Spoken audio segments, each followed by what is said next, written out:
এগৰাকী অসহায় মাতৃৰ হিয়া ভঙা কান্দোন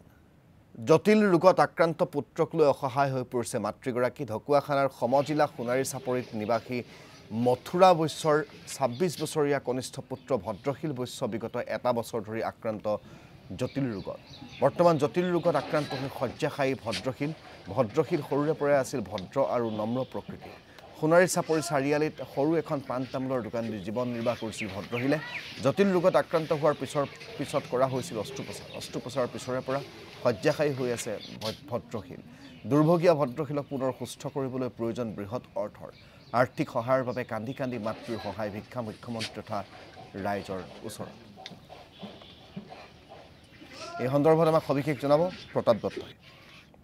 হয় এই মুহূৰ্তত উপস্থিত আছোঁ ঢকুৱাখানা সমজিলাৰ অন্তৰ্গত সোণাৰী চাপৰিত আৰু সোণাৰী চাপৰিৰ এটা দুৰ্ভগীয়া পৰিয়ালৰ কাষত আমি আহি উপস্থিত হৈছোঁহি পোনপ্ৰথমে মই মোৰ সহযোগীক ইয়াৰ সামগ্ৰিক পৰিৱেশটো দেখাবৰ বাবে অনুৰোধ জনাইছোঁ এইটো হৈছে এটা দুৰ্ভগীয়া পৰিয়াল তেওঁৰ বিচনাত যিগৰাকী যুৱক দেখিছে এই যুৱকগৰাকী ২৬ বছৰীয়া এগৰাকী যুৱক তেওঁৰ নাম হৈছে ভদ্ৰশীল বৈশ্য তেওঁ বিগত এটা বছৰ ধৰি শয্যাশায়ী হৈ আছে অচিন ৰোগত আক্ৰান্ত হৈ তেওঁ এনেদৰে শয্যাশায়ী হৈ আছে আৰু যিহেতু ঘৰটো দেখি আপোনালোকে অনুমান কৰিব পাৰিছে যে দৰিদ্ৰ সীমাৰেখাৰ তলত বাস কৰা তেওঁলোক লোক আৰু এই যুৱকজনক চিকিৎসাৰ বাবে বৃহৎ অৰ্থৰ প্ৰয়োজন যাৰ বাবে এতিয়া এনেদৰে অৰ্থৰ অভাৱত শয্যাশায়ী হৈ বিগত এটা বছৰে পৰি থকা পৰিলক্ষিত হৈছে মই প্ৰথমে মাতৃ আছে তেওঁ আচলতে কি ক'ব তেওঁৰ পৰা মন্তব্য ল'বলৈ যত্ন কৰিম কিমান দিনৰ পৰা বেমাৰ হৈ আছে আৰু কি বেমাৰ হৈছে কিমান দিনৰ মানে আজি 11 মাহ হ'ল 11 মাহৰ আগত কঁকালৰ বিষ হৈছিলে কঁকালৰ বিষ হওঁতে সি থাকিব নোৱাৰে ডিব্ৰুগড়লৈ লৈ গ'লোঁ ডিব্ৰুগড়ত কিবা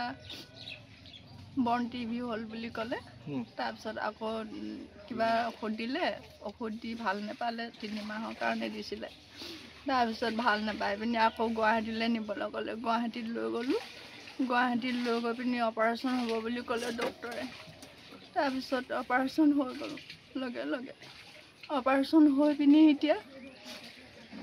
এসপ্তাহমান কাঢ়িবলৈ দিলে খোজকাঢ়িলে মই নাই মই ঘৰতে আছোঁ তেওঁলোকে মেডিকেলত আছে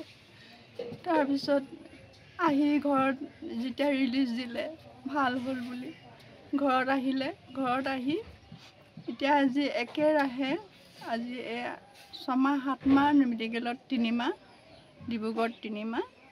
আৰু ঘৰত এতিয়া 7 মাহ এনেকৈয়ে শয্যা হৈ আছে